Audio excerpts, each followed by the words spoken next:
ప్రభువైన యేసుక్రీస్తు నామంలో మీ అందరికీ ప్రైజ్ ద లార్డ్. ఈరోజు బైబిల్ గ్రంథం నుంచి కీర్తనలు 16వ అధ్యాయము 1-6 వచనాలు చదువుకుందాము. దేవా, నీ శరణు జొచ్చి ఉన్నాను, నన్ను కాపాడుము.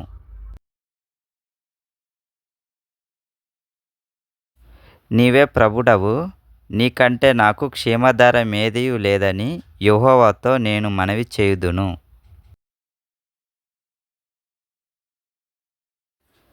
నేనిలాగందును, భూమి మీదనున్న భక్తులే శ్రేష్ఠులు, వారు నాకు కేవలము ఇష్టులు.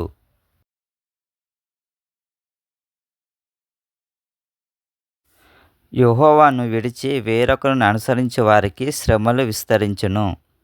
వారు అర్పించు రక్తపానీయ అర్పణములు నేనర్పింపను, వారి పేర్లు నా పెదవులనెత్తను. యెహోవా నా స్వాస్థ భాగము, నా పానీయ భాగము, నీవే నా భాగమును కాపాడుచున్నావు. మనోహర స్థలములలో నాకు పాలు ప్రాప్తించెను, శ్రేష్టమైన స్వాస్థ్యము నాకు కలిగెను. ప్రభువైన యేసుక్రీస్తు కృప మన అందరి ఎడల ఉండునుగాక. ఆమేన్.